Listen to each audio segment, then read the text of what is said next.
Hi, welcome back to class. I'm Brian Russell, and today I want to talk about how to do a survey for inductive Bible study. These instructions would work for both a book survey, if you want to do an entire book of the scriptures, or for a segment, which would be approximately a chapter or so of a given text. These are the basic steps to doing a survey. You're going to work through the materials, get a broad picture. You're going to break those materials into main units and subunits. You're going to find the structural laws that work through those units. We're going to ask questions related to the structural laws as they organize the units of the text. We're going to assign strategic areas, which will be smaller sections that, again, relate back to the structural laws. Now, again, notice, as far as survey, these first four sections, or these four sections here, are all related. The structures are related to the main units and subunits. The questions in the strategic areas are particularly linked to the structures as they operate within these main units. So this is the bulk of the survey here. Then we'll also make some remarks about the type of literature we're looking at, its form or its genre, make an observation about what the overall atmosphere is of the text, and then save room for some other major impressions. Now, let's walk through these step by step. Well, one of the first things you have to do to be able to survey, and this is going to always be true of inductive Bible study, we're not going immediately to look at commentaries to see how other scholars have broken down or structured or organized a unit. Inductive Bible study is always about our own first-hand engagement of the text before we look at resources. Now, as a matter of fact, we're not going to use any commentaries at all for the survey. This is going to all be our own work, which means the first thing that we need to do is read through the text multiple times to get a sense of what is going on within that text. And so if you're looking at a book as a whole or a segment, you want to observe the materials, and the easiest way to do this is as you go through the passage, if you're working with a smaller section, maybe a chapter, for every paragraph within that chapter or segment, give it a short title. If it's a whole book, title each chapter. So in other words, we're going to give a 2 to 3 word title that serves as a description for each paragraph or chapter in the material that we're surveying. Now, the goal here is to come up with memorable titles that you can remember, because part of the work of doing a survey will involve sometimes you may be walking outside or even taking a shower or driving your car, and the short titles that are for you help you to remember what's going on here. So you want to try to be cute, memorable. If you like pure descriptions, it's fine. Like you could say Genesis 1, creation in 7 days.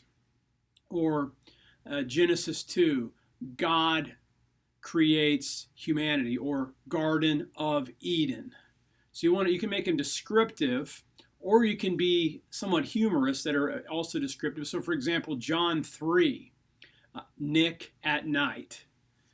So pick titles, give titles to the paragraphs if you're doing a segment, the chapters if you're doing a book as a whole. And again, the purpose of this is so that you can think through the contents without having to look at the biblical text itself. Because again, sometimes it's important to get to do a survey to get that big picture, and the titles help you to think through it quickly so you can see how things are organized. Okay, let's talk about main units and subunits. What we're looking for is how would you divide up the text into its major sections of emphasis, and then each of those major sections, how would you break those down into subsections? So if you're doing an outline, and you can do this and describe this in really one of two ways. You can simply create an outline. And so since we're talking about main units and subunits, you could use the Roman numerals to be your main units, and then letters to be your subunits. Now, how do you know if you have a main unit or a subunit? What you're looking for are obvious breaks in the text. So maybe it's a change of scene. Maybe there's new characters that are introduced. Maybe you move from introductory materials to a dialogue between characters. But you're going to look for obvious places where the text makes shifts in emphasis. So if like you're thinking about plays or Act 1, Act 2, Act 3, or chapters in a book, now it's going to be the same for subunits. You're going to be looking for changes in emphasis. The difference between a main unit or between subunits are how strong is the transition. Because one of the goals we want to do is we want to hold the material together. One of the most common things that we can do early in learning inductive Bible study is needlessly proliferate main units and subunits. So you may have 10 or 12 main units. That isn't going to be helpful at all. You want to condense things. You want to see what's the fewest number of units that you can use. So we have a rule of thumb in inductive Bible study. Again, this is just a basic rule. You're always going to have at least two main units, and each main unit will typically have at least 2 subunits. But you want to think if you have more than 4 main units or subunits, you want to re-justify. Now you may have 6 or 7, but typically you're going to have 2 to 4 main units, each with 2 to 4 subunits. Okay, so again, you're going to always have at least 2. But if you think you have 5 or more, just re-justify because you don't want to needlessly proliferate main units. Now this would be an example of an outline. You can also draw charts, and you can make horizontal charts or vertical charts. And I would invite you to have a look at the charts examples that are both in our text Bible Study That Works by David Thompson, and also the Inductive Bible Study textbook, our main textbook by Robert Traina and David Bauer. So if you're going to do a horizontal chart, it's a similar kind of thing. You can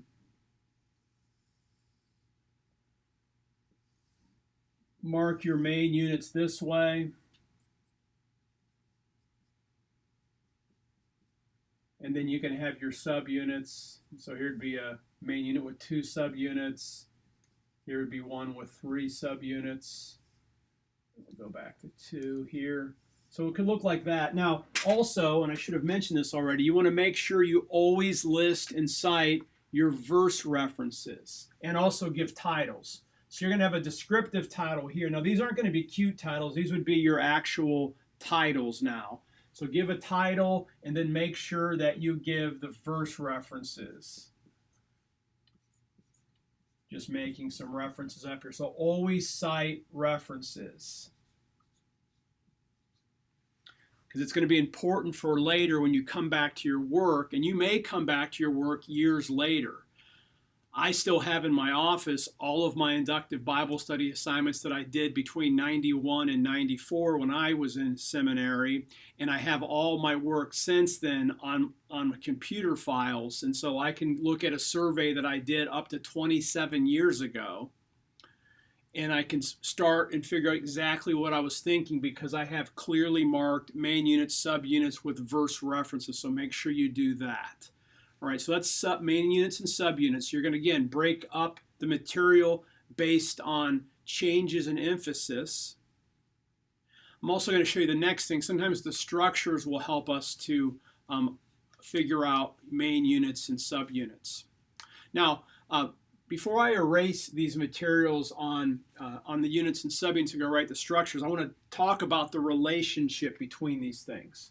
When we talk about structural laws, this is really the critical piece that we're looking at when we talk about a survey. It's going to be finding the main units and subunits and then using structural laws to discuss how the units are connected, how the author has both implicitly and explicitly organized all of the details of the text by using these laws, right? And so what I would also suggest that you do is download out of our class a copy of the document, Major Structural Relationships. You'll find this early on in the class and in the resource section. You can also review this again in our 2 textbooks that we have for the class. Now, in terms of the structures, this is going to be important. When we talk about the survey, we're talking about major structures. And I want to keep the unit section up here so you can to illustrate a point, okay? A structure is a main unit, a structure is a major structure, not simply because you find an example of one of the structures anywhere. It's when the structures connect the main units together. So the structures are things that link main units, not simply working within a main unit or a subunit. So major structures will connect at least 2 main units or control 50% of the material. So if your structure doesn't at least connect 2 main units or control 50% of the whole, so maybe one of your subunits. So let's just say, for example, in this example here, that this main unit was verses 1 to 3. This second unit, let's say it was 4 to 20. And this last one was, say, 21 to 25. Again, these are just made up. So look, this is 5 verses here, 3 verses here, and this is 17 verses. So we know that unit 2 controls is more than 50% of the material. That means if there was a structure that just worked within this second unit, that would be a major structure by the 50% rule. Otherwise, you want to look for structures that link main units. Okay, this will make more sense as we go along, but this is going to be one of the key learnings. Make sure that you're looking at major structures, because all of the structures we're about to go over can occur at multiple levels. Structures can be within verses, they can be within paragraphs, they can just be within 1 or 2 verses, they could be within an entire segment, they can be within units or subunits. We want to look for the biggest examples of these. Let's go ahead and go over the structure list at this time, and I'm going to erase this, and then we'll start talking about the individual structures. You can grab a hold of that structure sheet, and they're organized basically by how they're related to each other. The easiest structure to comment on is recurrence. This is usually the easiest one for students to find when you're just starting off. And so make sure you're always noting recurrences when you're reading through the material. And what a recurrence simply is, it's when an author uses repetition of words, and sometimes that can be exact words, but it can also be synonyms, ideas, phrases, or themes. So you may be familiar, for example, with the book of Philippians, and Paul uses the word joy repeatedly through that particular text. You're going to note when you read through Matthew that Matthew uses the phrase kingdom of heaven in a recurring way throughout the text. The book of Psalms has a recurrence of a lot of different words, but like, for example, the wise and the fool, the righteous and the unrighteous. It has lots of pairs. Those are also, by the way, contrasting pairs, but those are what recurrences would be. The book of Deuteronomy has a recurrence of the theme of encouragement or exhortation to faithfulness, while also having warnings against unfaithfulness. Those would be examples of recurrences. Now, when you find recurrences, write down the item, the word, the thing, the idea, the theme that recurs, and then write all of the verse references. Okay. Now, the next 2 are related on a sheet. That's going to be comparison and contrast.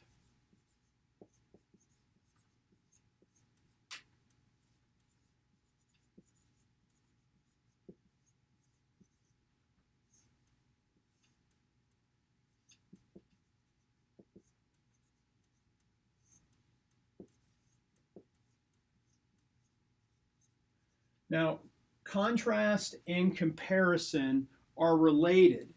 This has to do when an author associates two or more things with each other. If it's a contrast, the author is emphasizing the differences between things. If it's comparison, the author is emphasizing the similarities between things. And this can be people, ideas, events, places. Anything can be compared, anything can be contrasted. Now, contrast comes with a help sometimes. This doesn't have to be here, but we'll see with some of these structures that there'll be key words that help us to signal them. And in English, in Greek and Hebrew have their own ways of saying this as opposed to other language. Oftentimes the word but will be present. So in a sense, every time that the word but shows up in a text, what's the author doing? Trying to draw some level of contrast. Again, the key thing is it a major contrast or not? So is it connecting main units, or is it controlling 50% of the material? But oftentimes a contrast will be signaled by the word but. Comparison, again, similar to contrast, except that the emphasis is on how are things alike. So, for example, going back to the book of Philippians, there's an invitation in the main part of Philippians 1:27 to 4:1 for the author's inviting readers to look at the three examples that Paul lists. He lists Jesus, his co-workers, which is Timothy, Epaphroditus, we're just taking them as one together, and Paul himself as examples of what does it look like to live as a citizen worthy of the gospel. Again, you might want to look at my video after you're done with this one on how structure leads to meaning in Philippians to see this, but Philippians is a book that is structured by comparison of Jesus with Timothy, Epaphroditus, with Paul. So that's contrast and comparison. The next three items, again, are related. It's going to be causation, substantiation,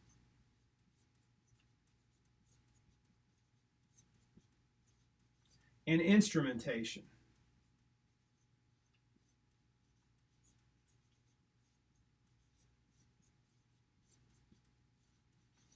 I'm going to add a fourth one as well here. And that's going to be interrogation.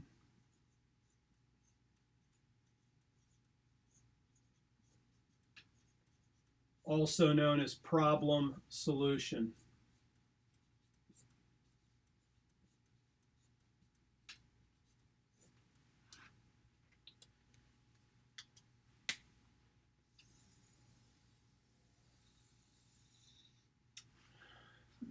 I'm going to show you what these four things have in common. First, let's look at the basic ones. Causation and substantiation. Now, both of these can be signaled with words again. So like causation is signaled by words like therefore, thus, so, sometimes then. Substantiation is going to be signaled by because, or for. Now, what these things have in common are two elements. It's going to be cause and effect. This is what causation is. Causation occurs where there's a movement that from cause to effect. So a small example would be a verse like Paul has in Romans chapter 5. Since we have been justified, or now that we have been justified, that's the cause, the effect, we have peace with God. At a bigger level in the book of Romans, Romans 1 to 11 Paul sketches out his understanding of salvation. And then in Romans 12 to 15, Paul sketches out the effects of that.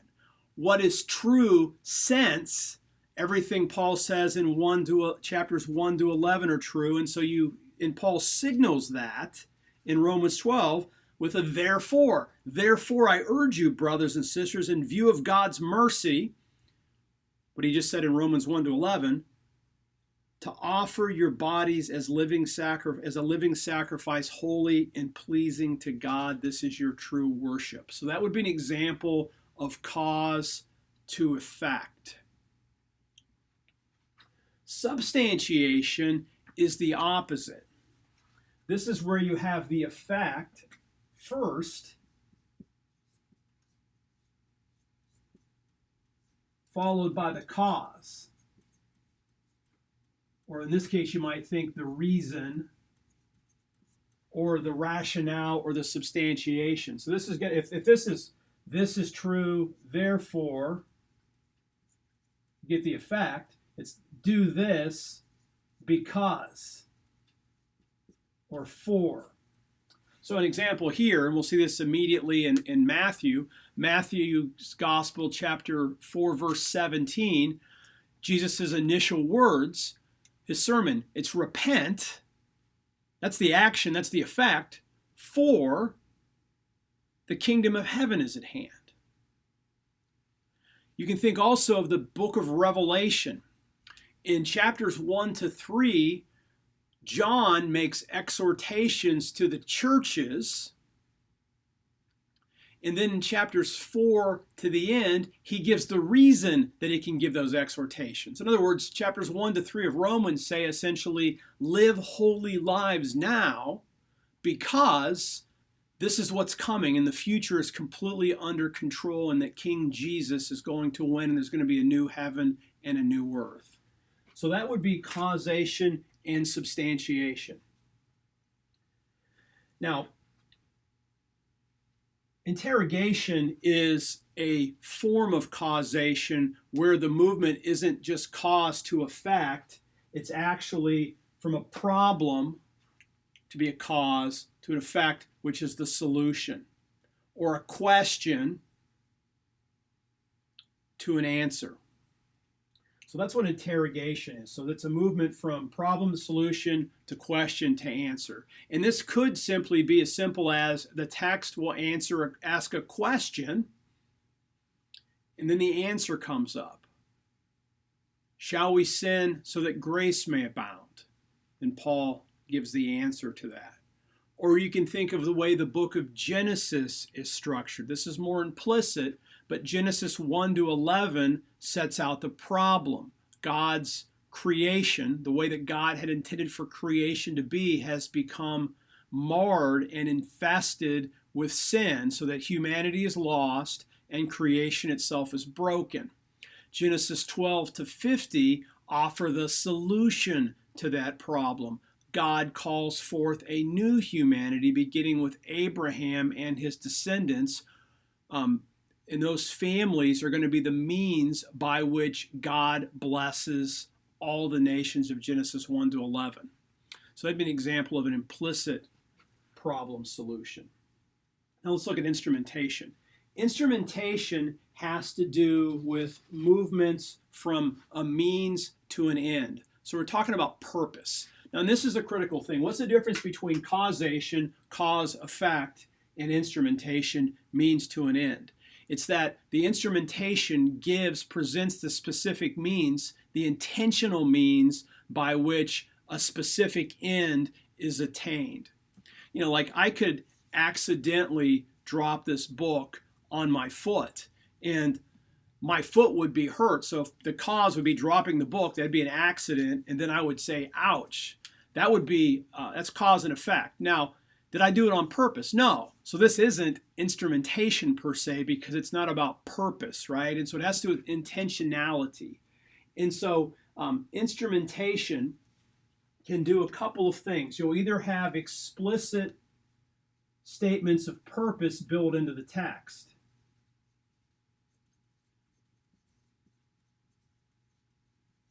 or you'll have descriptions of the means to that end, to an end.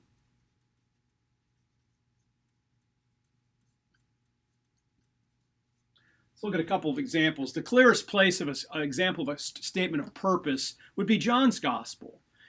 And John wants to make it crystal clear,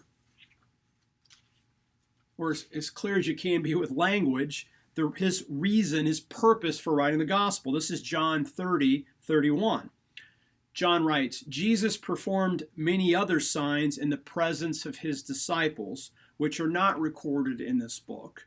But these are written so that you may believe that Jesus is the Messiah, the Son of God, and that by believing you may have life in his name.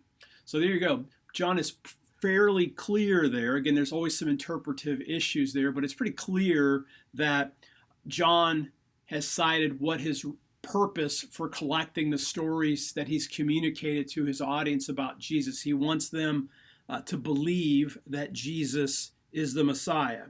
Again, that could either be believed the first time, so it's evangelistic, or it could also be continue to believe, so they would be safeguarded and encouraged in their faith. But the whole idea is he's trying to encourage belief, either initial or ongoing, or perhaps both in that case.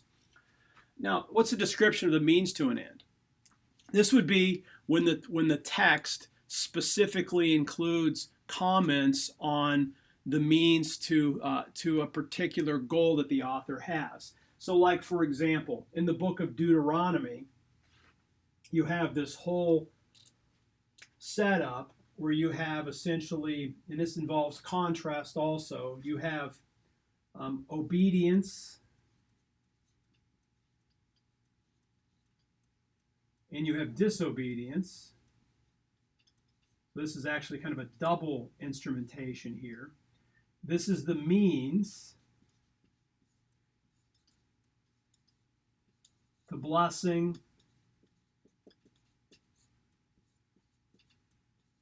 or cursing. So this would be an example of a description of the means of an end, an instrumentation that includes a little bit of contrast built into it. So that would be an example of the means to an end. So let's keep going. We have just a few more structures to go. But again, note the similarities. We have a couple of recurrences by itself. Contrast, comparison are essentially mirror images of one another. One emphasizes differences, one emphasizes similarities. Then we have these four different things that have to do with action towards some kind of effect or end. If it's just simply cause and effect, we have causation and substantiation, depending on which comes first. Interrogation is a form of causation where a problem leads to a solution or a question leads to an answer. And then instrumentation is about intentionality, showing the desired specific target and either stating what the target is or describing the means and the end that are the means that allows you to get to the intended target. Okay, the next structure is going to be introduction or preparation realization. And this is pretty much what it sounds like. Would be a section, a unit, part of the text that gives the reader specific information to be able to understand what's going to be following in the text. And so one of the things that's important, just by the very nature of the word, if we say introduction, where would you expect to find the introduction at in a text? Yeah, that's right, at the beginning somewhere. So you're not going to find an introduction at the end, but the introduction would be the part of the text that would provide data such as who, when, why, when, that kind of thing. It's going to introduce the issues that are going to come. That's why, by the way, the other way to talk about this is to talk about preparation,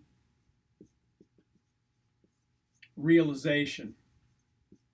In other words, this is a way of describing introduction as more dynamic because the very things that are introduced prepare the reader for what's going to come later on.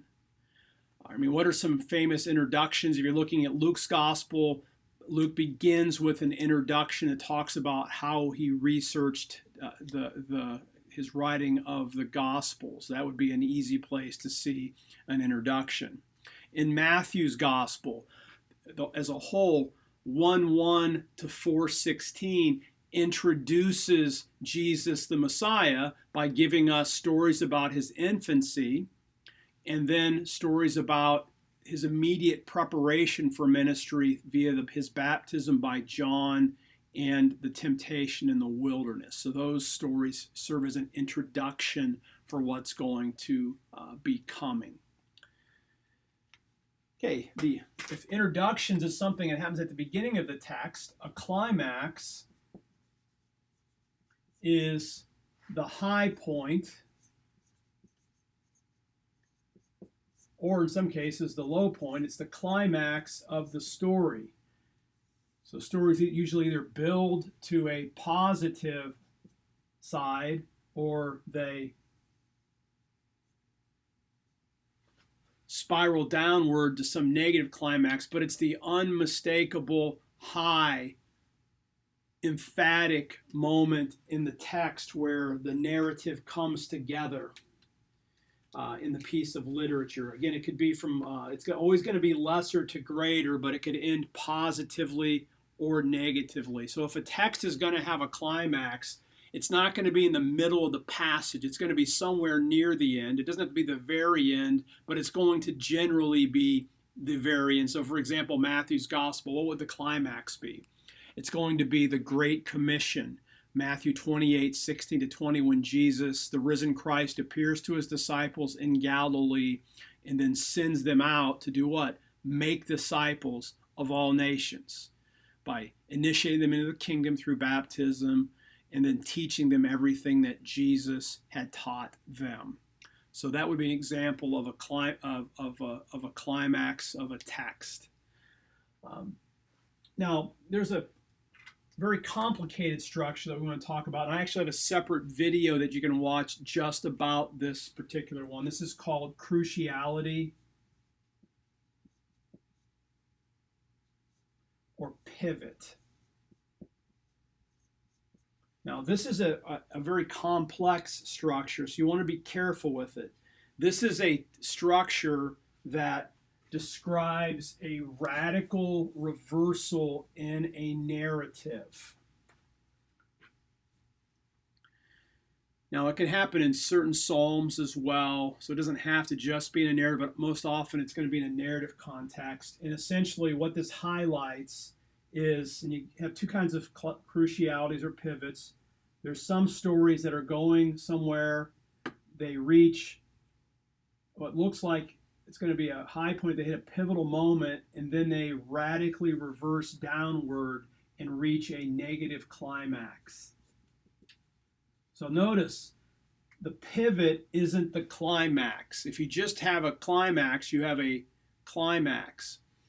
If the text shifts direction, it could be a pivot.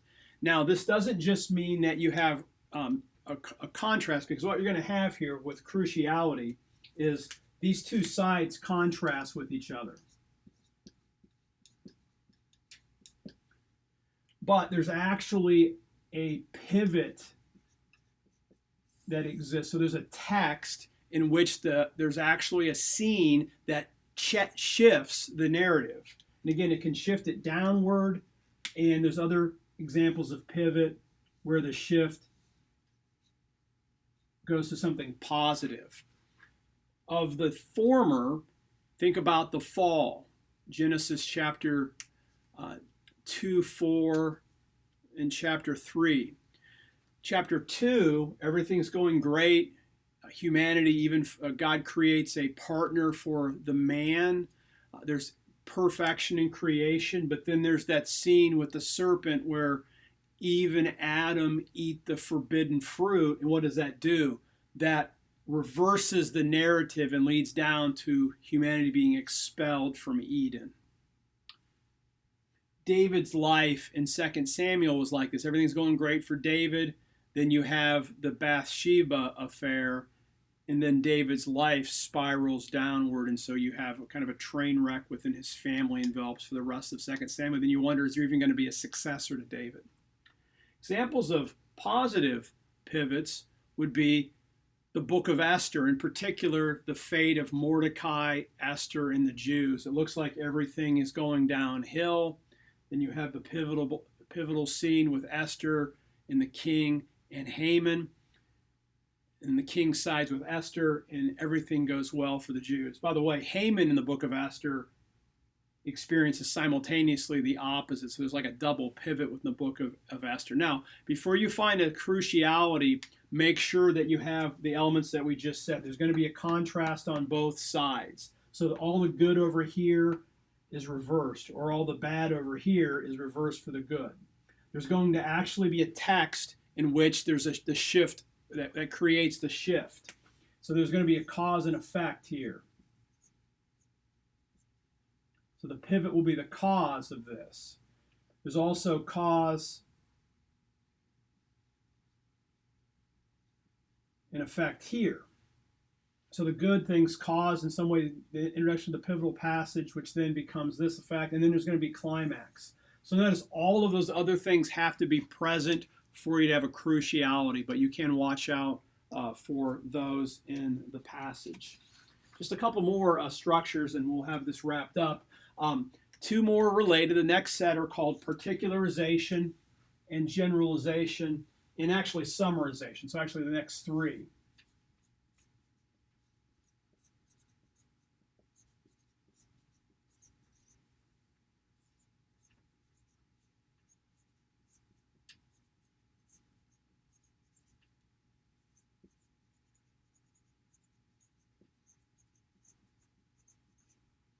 And I'm going to put summarization in parentheses.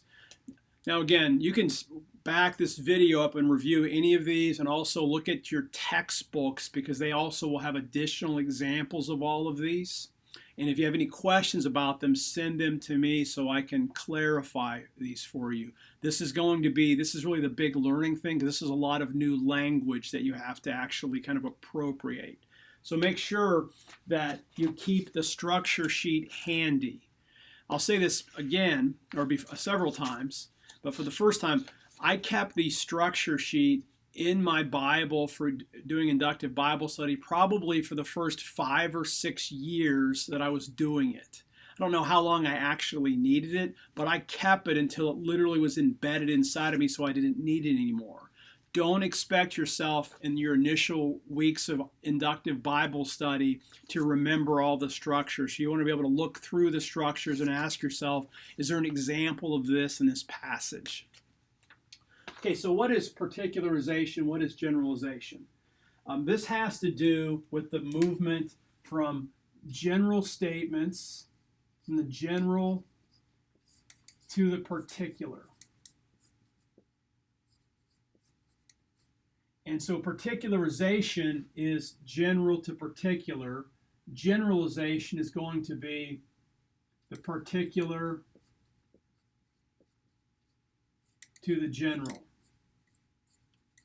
And I'll say something about summarization in just a minute. Now, what do I mean by that? It's a general statement is a brief statement that gives kind of a big picture statement, and then the particulars give specific examples that fills out the meaning of that general statement. So, for example, if we look at the Lord's Prayer, Matthew chapter 6, Matthew 6:1 says, "Be careful not to do your acts of righteousness in front of others to be seen by them. If you do, you will have no reward from your Father in heaven." Okay, that's a general statement. It's warning about doing your acts of righteousness before others and how the reward's going to come from the Father in heaven.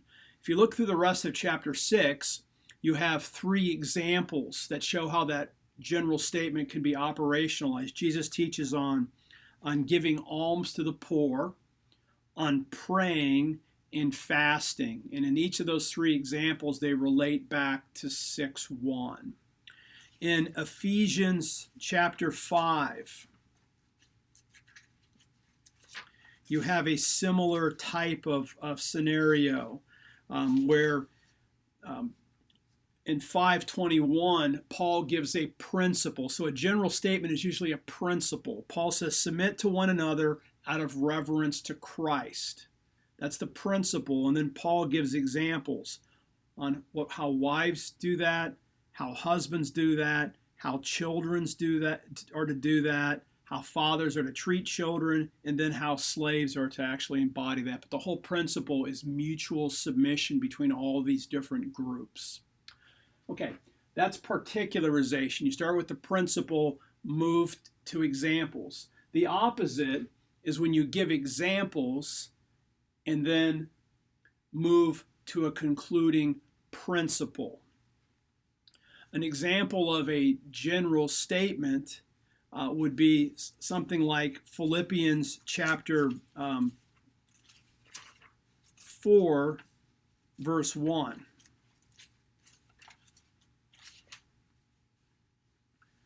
Paul says, therefore, my brothers and sisters, whom I love and long for, my joy and crown, stand firm in the Lord in this way. So stand firm in the Lord in this way. In what way? Well, he's just illustrated that from 127 all the way to 321 by talking about the examples of Jesus, Timothy and Epaphroditus, and Paul. And then the principle is stand firm in this way. Another example would be the book of 1 John. The very last verse, John writes, dear children, keep yourselves from idols as a principle. That invites us then to go back and look at how the preceding 5 chapters are examples of avoiding idolatry. Okay, now I left summarization in parentheses. Summarization is similar to generalization in the sense that a summarization is usually a verse or two that summarizes all of the examples that are around it. Now, the difference between a summarization and a general statement is, and this is where it gets a little murky, so I left it in parentheses, you can accomplish everything with generalization or particularization, but if you find a section that looks particularly meaty, so it's the difference between a summarization and just a generalization is the summarization has more specific data to it. So an example of a summarization within a book would be in the book of Joshua. There's an entire chapter in which that gives a summary to Israel's campaigns. And so you can take a look at that. So that, for example, that would be like Joshua chapters 11 and 12 really gives a summary, and even parts of 10, a summary of the campaigns. But we can ask more questions about that. So I leave that in parentheses for that reason. But this is going to just simply be a more detailed general statement. Okay, those are the structures. And so what you're going to be doing in survey is you're going to be asking, how do these structures connect my main units and subunits? Now, there's one other type of structure that I want to list briefly, and then I have a separate video on them. And these are what's known as auxiliary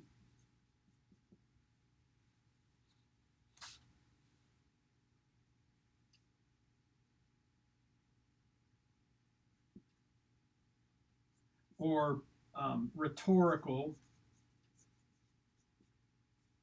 structures. And you have interchange, chiasm, inclusio, and intercolation.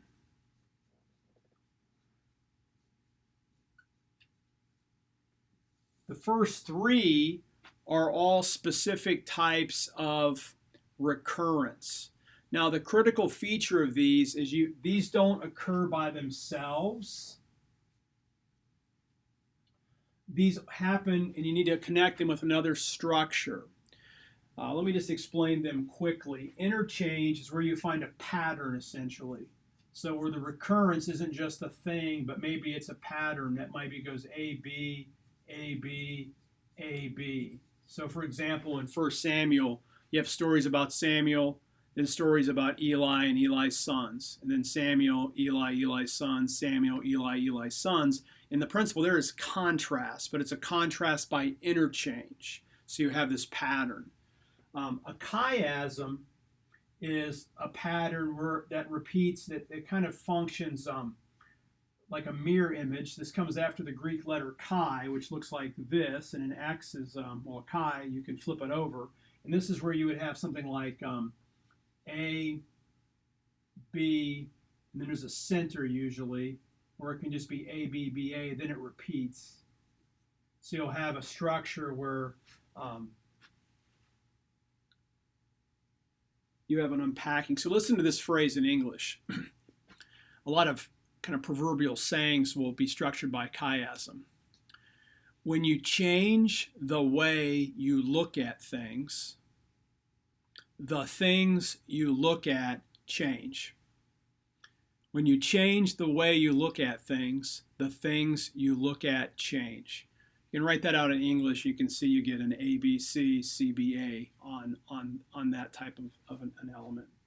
Inclusio is when a text begins and ends with the same words. So it's like bookends. So the most easiest way to see that would be like in certain psalms, it'll say praise the Lord, then you'll have the psalm body, and then it ends with praise the Lord. That's an inclusio.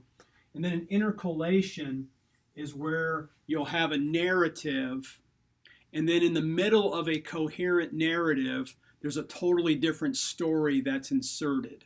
Now, the critical piece there is it's not just that you have a change in scene, it's literally that you have two stories, and one of the stories is plunked down right into the middle of the other story. In other words, you know you have an intercalation if you could have pulled that other story out, squished the other two together, and it's one coherent story. So for example, in Matthew, Mark, you have the story of the woman who has some kind of bleeding issue.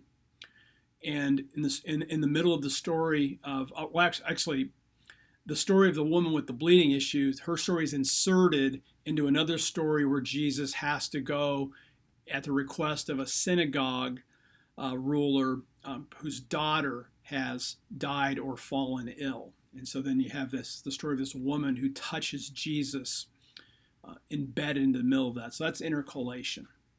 Okay, so those are the structures. And again, this is the big section, the big part of survey. Now, once you have found structures, and now how many structures should you find? Again, just like with main units and subunits, there's going to be a rule of thumb here. You want to look for, in terms of structures, major structures, you want to find 3 to 4 major structures in addition to whatever major recurrences that you find. You're always going to find recurrences, or almost always. And then in addition to recurrences, look for 3 to 4 other major structures. These are structures that connect main units or control 50% of the material.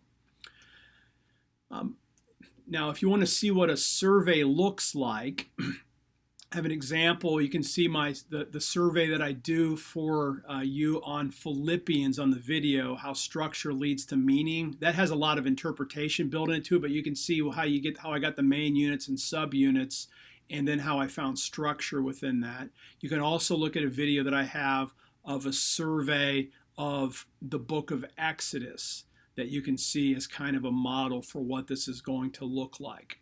Okay. Now, for each structure, and again, this is the key thing, for each structure that you find, you're going to ask questions. And when we ask questions, we're going to ask 3 types of questions in inductive Bible study. We're going to ask definitional questions. We're going to ask rational questions.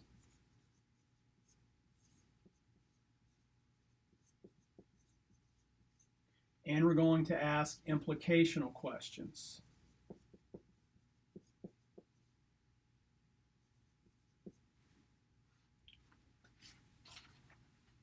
And you'll note on the worksheet that I gave you, not only do I describe the structures, I have examples of questions that you can ask.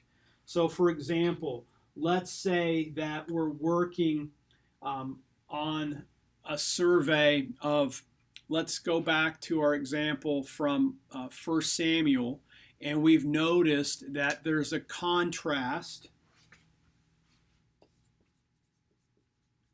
present between Samuel and Eli and Eli's sons. Now, when you're writing out your survey, you want to write the structure that you think is present and then give just a couple sentences or some kind of diagram that shows how you see the structure operating with verses. And then you're going to ask questions. Now, the definitional question is going to be a question essentially, what is involved in? So you can ask for the contrast, and if you have the sheet, let's look at the questions that you could ask. Something like, what specifically is contrasted between the characters Samuel and Eli and his sons? What is involved in each aspect of the contrast? Those are definitional questions. So they're trying to get at what is involved in, or what specifically and precisely is the meaning of something. So this is essentially asking the question, what? The rational asks why. And for this case, you could ask something like, why does the author emphasize differences between Samuel and Eli's sons? Why are these differences being emphasized? Why does the author use contrast here between Samuel and Eli's sons? Again, the idea is if you can answer these questions, what are you going to be doing? You're going to be interpreting. But survey precedes interpretation. So we're just asking questions in survey. And then implications, we're asking, so what? So we've nailed down what, we've answered why, and so now the implication gets at what are the full implications of what we found. Now, you can't really ask an implicational question until you've actually answered these other things. So generally for a question for implications, I literally just write, what are the implications? Question mark, or implications, question mark. So again, for each structure, you're going to ask a definitional, a rational, or an implicational. Also in the course, I have an example of a survey written out, what it would look like for Psalm 121. So have a look at that, and that will you can see how a survey could be laid out. Okay, strategic area.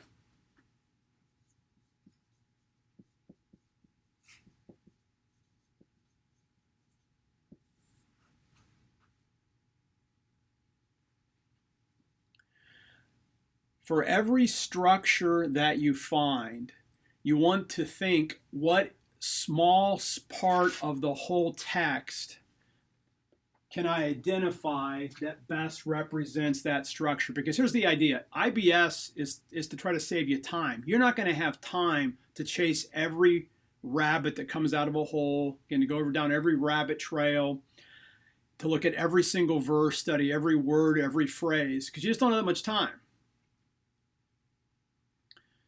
So what you want to do is you want to figure out, okay, if I can only study a small part of the whole text, but study it substantially and substantively, really drill down in a small section, what would it be?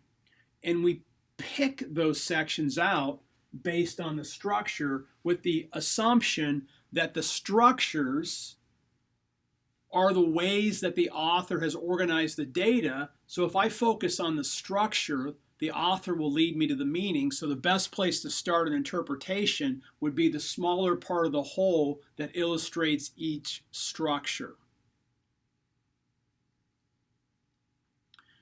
So causation in Romans. We mentioned Romans 1 to 11, Romans 12 to 15. That's a lot of text. What would be a strategic area for causation? Isn't it really Romans 12, 1 to 3, where Paul makes this big shift in the book? That would be a part of the effect, but that would be an effective starting place for interpretation. Again, those verses, that's just part of the whole. And with a causation, you can either pick part of the cause or part of the effect. Here, I'm picking part of the effect there, Romans chapter 12.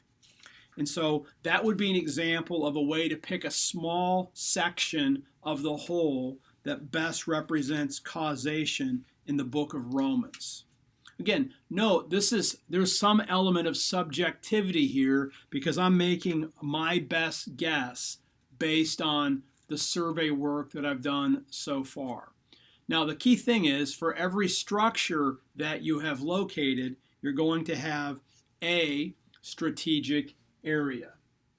So again, I think I said Romans 12, 1 to 3. I should have said Romans 12, 1 to 2 is the actual unit here. Represents causation.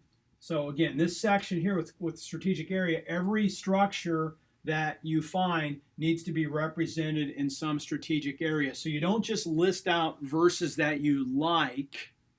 You list out verses and you justify the selection of those verses by connecting them with a structure.